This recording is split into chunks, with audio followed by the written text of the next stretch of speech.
दोस्तों नमस्कार। एक ऐसा आंदोलन जिसने समूची दुनिया का ध्यान भारत की तरफ खींचा हो, एक ऐसा आंदोलन जिसने दुनिया के 6 देशों की पार्लियामेंट के भीतर उसी आंदोलन के सवालों को उठा दिया हो, एक ऐसा आंदोलन दुनिया के 11 देशों में उस आंदोलन के समर्थन में लोग सड़कों पर निकल आए हो, एक ऐसा आंदोलन जिसमें 700 लोगों की शहादत हो गई हो, एक ऐसा आंदोलन जिसके सामने भारत के प्रधानमंत्री को भी झुकना पड़ गया। लेकिन वही आंदोलन इतिहास के पन्नों में गुम हो चुका है। वही आंदोलन जिन वजहों से खड़ा हुआ था, वही वजह आज कहीं ज्यादा बड़ी तेजी से किसानी को अपने हाथ में ले रही है। लेकिन इस देश के भीतर में इतिहास के पन्नों में गुम हो जाने वाले आंदोलन को आज पढ़ने की जरूरत है, क्योंकि यह एक ऐसा आंदोलन था जिसने इस देश के भीतर में 3 पाठ पढ़ाए थे। कॉरपोरेट का मुनाफा इस देश से बड़ा हो नहीं सकता है, यह देश बिना किसानों के चल नहीं सकता है, और किसानों का आंदोलन इस देश की सियासत को बदल सकता है। लेकिन आज की तारीख में यह तीनों मुद्दे कोई मायने नहीं रखते हैं। आपको जानकर हैरत हो सकती है कि इस देश में कॉरपोरेट का मुनाफा जो खेती और किसानी से जुड़े हुए हैं, उनका लगातार इजाफा होते चला जा रहा है, उनका विस्तार हो रहा है। दुनिया के बाजार में भारत का अनाज बड़ी तादाद में एक्सपोर्ट हो रहा है, और एक लिहाज से यह रिकॉर्ड स्तर पर इस दौर में एक्सपोर्ट हो रहा है। लेकिन किसानों की स्थिति नहीं, बल्कि उन कंपनियों की स्थिति उनके नेटवर्थ के हिसाब से बढ़ रही है जो कि किसानी से जुड़े रहे हैं। आप यह भी सोच रहे होंगे, क्या वाकई इस दौर में कॉरपोरेट खामोश है? आप यह भी सोच रहे होंगे, क्या वाकई छोटे और सीमांत किसानों का जिक्र जो बार बार प्रधानमंत्री करते हैं, क्या वाकई उन तक किसान सम्मान निधि जो 6,000 रुपए के तौर पर साल भर में दिए जाते हैं, वही जिंदगी का सच हो चला है? इससे इतर कुछ भी नहीं है। सच कहीं ज्यादा त्रासदीपूर्ण है। परखना शुरू कीजिएगा तो किसानी इस दौर में महंगी हो गई। किसानों की फसल इस दौर में बाजार में उस कीमत में भी बिकने को तैयार नहीं है जो कीमत फसल उपजाने पर लगती है। इस दौर में खाद महंगा हो गया, इस दौर में बीज महंगे हो गए, इस दौर में सिंचाई के उपकरण वह भी महंगे हो गए, इस दौर में ट्रैक्टर के उपकरण वह भी महंगे हो गए, इस दौर में वो सारी चीजें महंगी होती चली गई जिसके आश्रय किसान कल तक ये मानकर चल रहा था कि सरकार की नजर उस पर जाएगी। इतना ही नहीं, सरकार जो अपने तौर पर फसल की खरीद का रिकॉर्ड बना रही है, वह भी जानकर हैरत में आ जाएंगे जिस देश के भीतर में सरकार खुद कहती हो कि 12 करोड़ से ज्यादा छोटे और सीमांत किसान हैं, वहां पर वह सिर्फ इस देश में 50 लाख किसानों को ही एमएसपी पर गेहूं खरीद पाने की स्थिति में सरकार आ पाएगी। और ऐसा भी नहीं है कि अडानी के गोडाउन्स बनने बंद हो गए, ऐसा भी नहीं है कि अंबानी अनाज की बिक्री जो रिटेल सेक्टर में करता है उस पर कोई लगाम लग गई, ऐसा भी नहीं है कि इस दौर में भंडारण की व्यवस्था और जो जमाखोरी की बात थी वह रुक चुकी है या वो डाइवर्ट हो चुकी है। ऐसा बिल्कुल नहीं है। हमें लगता है कि आज उन पन्नों को खोलने की जरूरत है। ये पन्ने इसलिए महत्वपूर्ण है क्योंकि सरकार के एक के बाद एक फैसले जो लिए जा रहे हैं, उसमें जितने अनाज की खरीद में एमएसपी के जरिए सरकार पर बोझ पड़ता है, उससे लगभग दुगना लाभ सरकार खाद की खरीद में कीमत बढ़ाकर, बीज की खरीद में कीमत बढ़ाकर, और सिंचाई और खेती के इक्विपमेंट्स को लेकर जो कीमत बढ़ाई गई है उनको जोड़ दीजिएगा तो उससे ज्यादा पैसा सरकार और कंपनियों के पास आ रहा है, बल्कि उसकी एवज में जो एमएसपी की रकम दी जा रही है वह उसकी तुलना में बहुत कम है। लेकिन सरकार कहेगी कि दरअसल हम रिकॉर्ड बना रहे हैं। सरकार के लिए 3-4 काम होने चाहिए, उसमें वह इस देश के भीतर में सबसे बड़ी देशभक्त है, यह बताना उसे आना चाहिए। जो वो बता चुकी है, गवर्नेंस खुद ब खुद छुप जाएगी। उसे आना चाहिए कि किस तरीके से वेलफेयर स्कीम वह चुनावों में परोसती है और किसान उम्मीद और आस लगाए रहता है। वह भी चीजें खूब चल पड़ी, लेकिन किसान तक कोई वेलफेयर स्कीम नहीं पहुंच पाई। प्रोपेगेंडा का एक पूरा ताना बाना, जो उसकी अपनी आईटी सेक्टर हो या मीडिया की भूमिका हो, यह सारी चीजें इस दौर में उभरी है। लेकिन सच क्या है, आज जरा इस परिस्थिति को समझने की कोशिश कीजिए। 24 घंटे पहले सरकार ऐलान करती है कि इस देश के भीतर में जो डीएपी खाद है उसमें हम बढ़ोतरी कर रहे हैं 3 रुपए केजी के हिसाब से। आप कहेंगे 3 रुपया ही तो बड़ा है, यानी जिस देश के भीतर में लगभग 1,30,00,000 टन का इस्तेमाल डीएपी खाद का होता हो, इसका मतलब है तकरीबन 3.5 से 4 हजार करोड़ रुपए सरकार के खजाने में। उसके बाद वो कहती है एमपीके जो खाद है उसमें भी 110 रुपए से लेकर 265 रुपए तक प्रति बोरी की बढ़ोतरी हो रही है। यानी उस देश के भीतर में जब 1,70,00,000 टन का इस्तेमाल एमपीके का भी होता हो, तो ऐसे में वहां से भी लगभग 3.5 से 4 हजार करोड़ रुपया सरकार के खजाने में। सिर्फ खाद के जरिए लगभग 7 से 8 हजार करोड़ रुपया अगर सरकार के खजाने में चला गया। उसके बाद जब आप फेरिस्त देखना शुरू कीजिएगा कि बीज की कीमत कितनी बढ़ गई, कल पुर्जे जो सिंचाई में इस्तेमाल किए जाते हैं उसमें कितनी बढ़ोतरी हो गई। मसलन गेहूं का बीज लगभग औसत 200 से 250 रुपए प्रति क्विंटल बढ़ गया। सोयाबीन का बीज भी दोगुना हो गया। 2 साल में 4 गुना महंगा आलू का बीज हो गया। धान का बीज जो PR14 होता है या फिर PR26 होता है या फिर 127 होता है, इसमें भी बढ़ोतरी लगभग 70 रुपए से लेकर 200 रुपए तक इसी दौर में हो गई। सब कुछ महंगा हो रहा है, लेकिन सवाल उस 3 कानून को अब याद कीजिए जहां जिक्र कॉरपोरेट का हो रहा था और कहा जा रहा था कि कॉरपोरेट अब खेती की दिशा में नहीं बढ़ेगा, क्योंकि प्रधानमंत्री ने कहा 3 कानून वापस ले रहे हैं। लेकिन इस देश के भीतर में कॉरपोरेट के गोडाउन पंजाब में, बंगाल में, मध्य प्रदेश में, बिहार में, महाराष्ट्र में, कर्नाटक में, इन तमाम जगहों पर जो बने हुए थे उसके अलावे बनाने की दिशा में जो कंपनियां हैं वो बनाना शुरू कर चुकी है और उसके अपनी साइट्स पर ही इसकी जानकारी निकल कर आती है। हां, हम इस दिशा में काम कर रहे हैं क्योंकि हमें पता है आने वाले वक्त में हमें सरकार से इजाजत मिल जाएगी। आंदोलन भूल जाइए, शहादत भूल जाइए, ये भारत का किसान खुदकुशी कर लेता है, आंदोलन करते हुए शहीद हो जाता है। मुआवजे की लड़ाई भी लड़ी गई, जो केस लगाए गए उस केस को हटाने की लड़ाई भी लड़ी गई, लेकिन उससे क्या होता है, सवाल तो उसके आगे का है। क्योंकि इसी दौर में जो सरकार ने अपने तौर पर डाटा रखा, उसने कहा कि अब 1 अप्रैल यानी कल के दिन से लेकर 15 जून तक जो रवि की जो मार्केटिंग सीजन है हम उसमें खरीद करेंगे। और खरीद कितनी करेंगे? 444 लाख मीट्रिक टन लेंगे। इसकी एवज में जो किसानों को लगभग 86 हजार करोड़ रुपए दिया जाएगा। यह रकम सुनकर अच्छी लग रही होगी, लेकिन इसके दायरे में फिर से आइए और जरा समझने की कोशिश कीजिए कितने किसानों को इसका लाभ मिलेगा। करोड़ों किसानों का जिक्र सरकार कर चुकी है, 12 करोड़ से ज्यादा किसान, लेकिन सरकार खुद बताती है कि 50 लाख किसान तक भी एमएसपी भाव में वो खरीद नहीं पाएगी। 49,19,891 यानी 49,19,891 किसान ही इस दायरे में निकल कर आएंगे जो 444 लाख मीट्रिक टन गेहूं की खरीद होगी। उसमें भी 3 राज्य हैं, जो पंजाब सबसे ज्यादा, उसके बाद मध्य प्रदेश और उसके बाद हरियाणा। भूल जाइए बाकी राज्यों को, क्योंकि इन 3 राज्यों में पंजाब से 132 लाख मीट्रिक टन ले लिया जाएगा, मध्य प्रदेश से 129 लाख मीट्रिक टन, हरियाणा से 85 लाख मीट्रिक टन। तीनों मिलाइएगा तो 346 लाख मीट्रिक टन यही हो गया। यानी टोटल जो था उसमें 444 में से 346 तो यही हो गया, बाकी बचा 98 लाख मीट्रिक टन, जिसमें देश के दूसरे राज्य के तमाम किसान आ गए।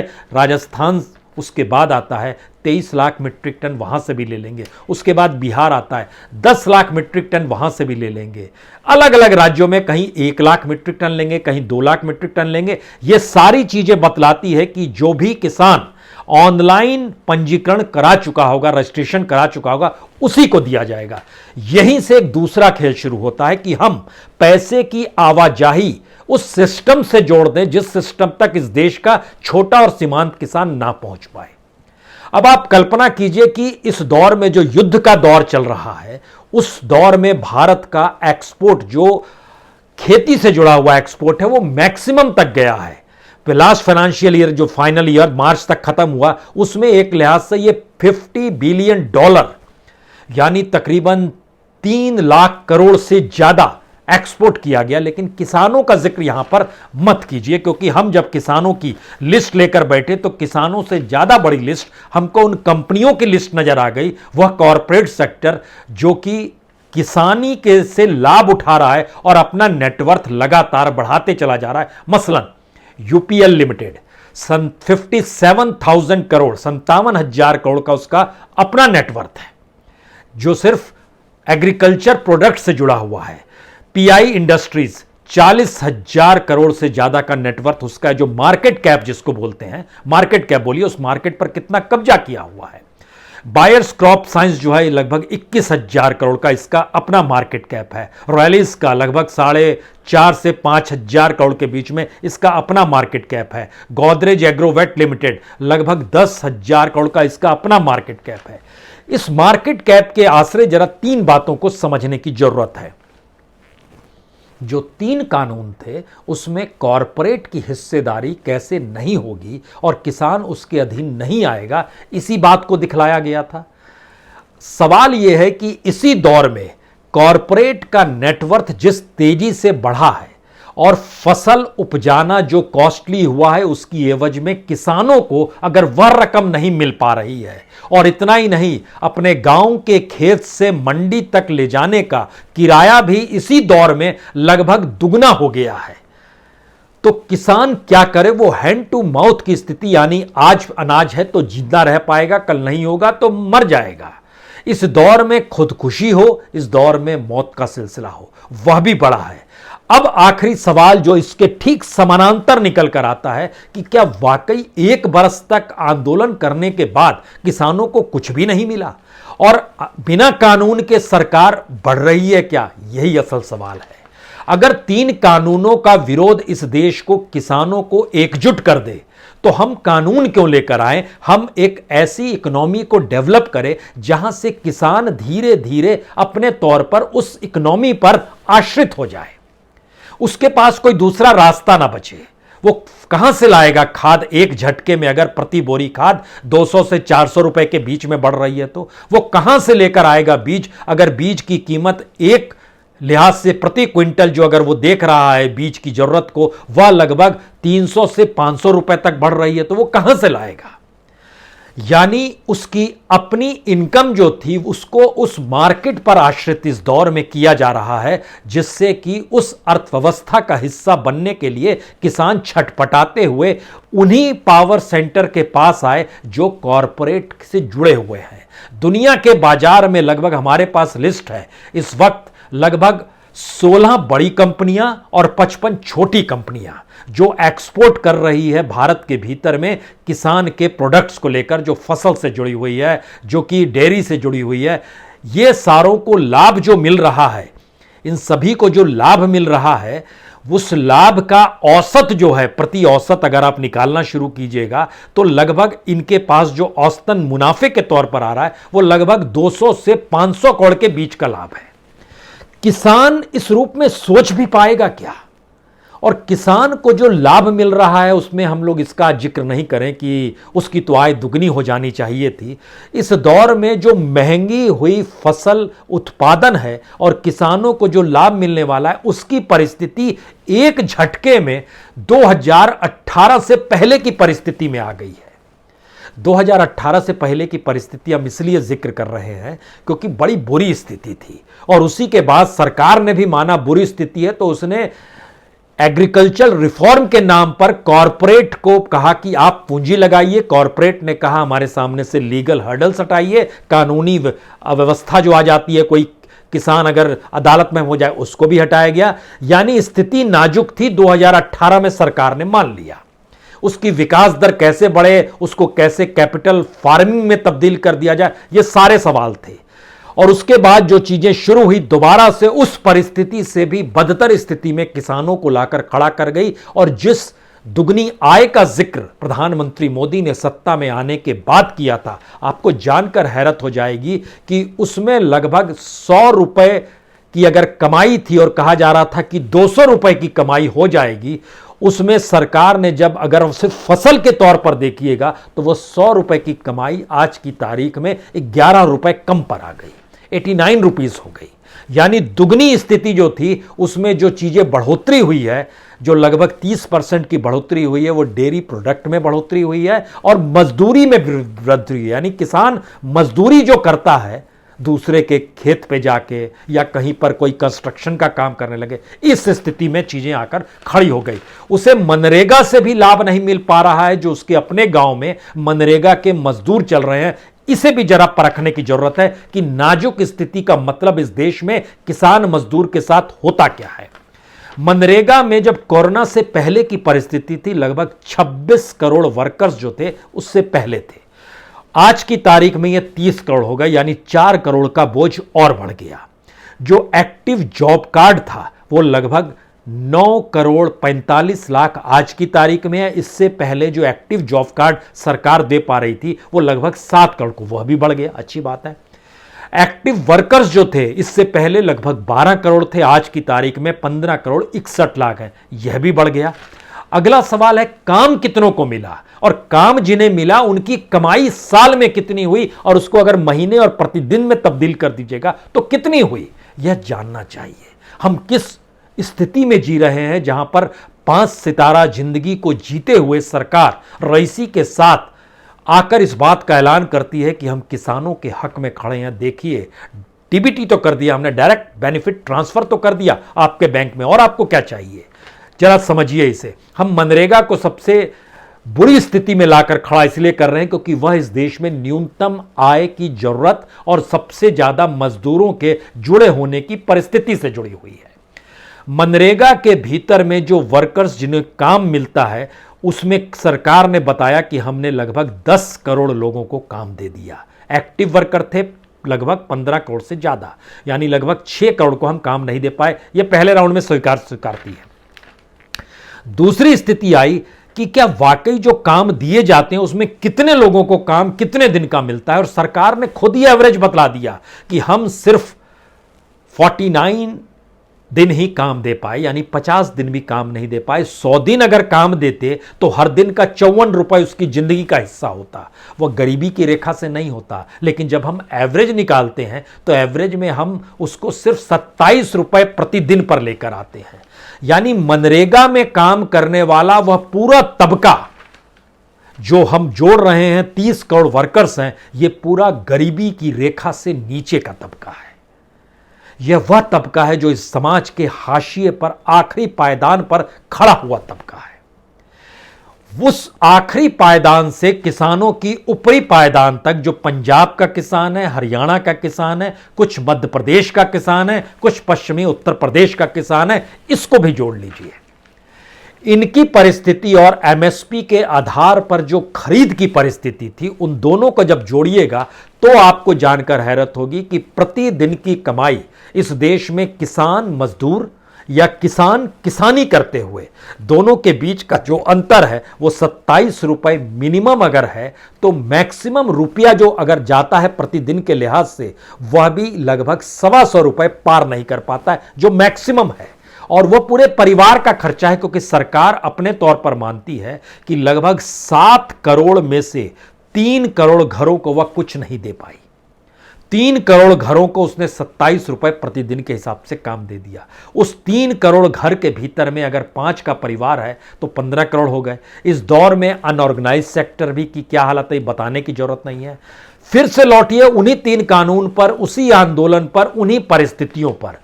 तो क्या वाकई ऐसे में किसानों की आस और उम्मीद सरकार की वेलफेयर स्कीम से जाकर जुड़ गई है? यकीनन पंजाब के भीतर भी जो सत्ता में आएगा वो वेलफेयर स्कीम में मुफ्त में देने का जिक्र कर रहा है। उत्तर प्रदेश में भी मुफ्त में देने का जिक्र है। जिन जिन राज्यों में चुनाव होते हैं वहां किसानों को बहुत चीजें मुफ्त में देने का जिक्र होता है।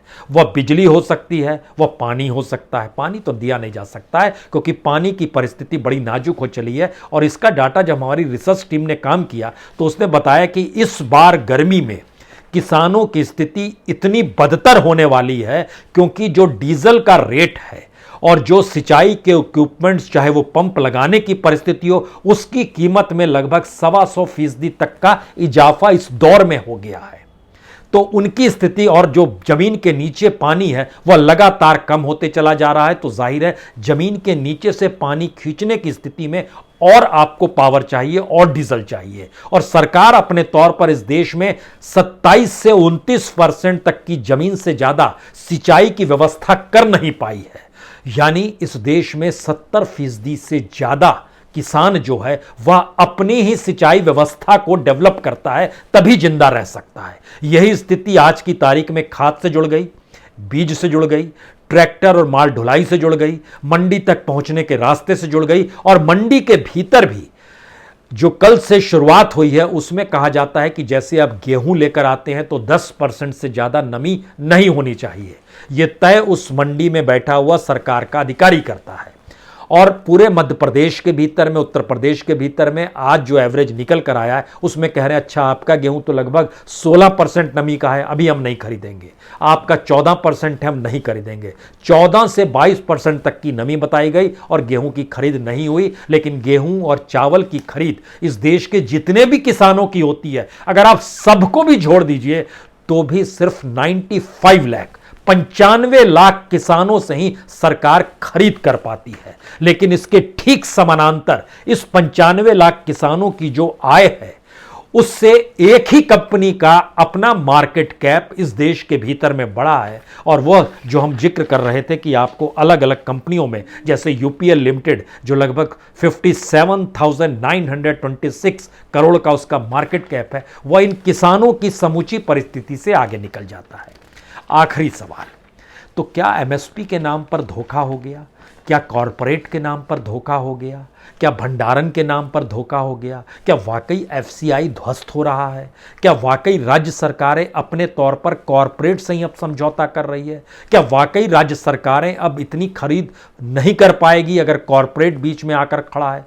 जी, ये सारी परिस्थितियां मौजूद हैं। और ऐसे में किसान आंदोलन 1 बरस तक चला, तो क्या किसान आंदोलन 1 बरस तक किसी देश में, दुनिया में चल सकता है? भारत में चल सकता है। 700 लोगों की शहादत हो गई। क्या ऐसा संभव है? भारत में संभव है। क्या इन सारी परिस्थितियों में जो कमाई थी वो बढ़ गई? नहीं बढ़ी। ये भारत में संभव है। और इस पूरी प्रक्रिया के भीतर में जो सियासत को डिगाने के नारे लगते थे और सियासत को कैसे डिगाया जाए, इस परिस्थिति में किसानों को कोई फायदा हुआ? नहीं हुआ। यहां तक कि जो किसान पंजाब में चुनावी मैदान में आ गए, उनको भी उन्हीं के अपने वोटरों ने वोट नहीं दिया, क्योंकि यह पॉलिटिकल सिस्टम भारत का एक ऐसा सिस्टम है जिस कोई उत्पादन नहीं करता है, न मजदूरों को रखता है। वह अपने तौर पर रोजगार का एक ऐसा कारखाना है जो कॉरपोरेट से पूंजी लेकर समाज के अलग अलग तबकों में वह चीजें बांटता है और कॉरपोरेट को उनके एक्सप्लॉयटेशन की इजाजत दे देता है, लाइसेंस दे देता है। यह एक ऐसी इकोनॉमी है जिस इकोनॉमी में बाजार मायने रखती है, मुनाफा मायने रखता है। वहां किसान की जिंदगी, मजदूर की जिंदगी, मिडिल क्लास की स्थिति, लोअर मिडिल क्लास की स्थिति कोई मायने नहीं रखती है। शायद इसीलिए हमारी टीम ने एक आखिरी बहुत बढ़िया काम किया।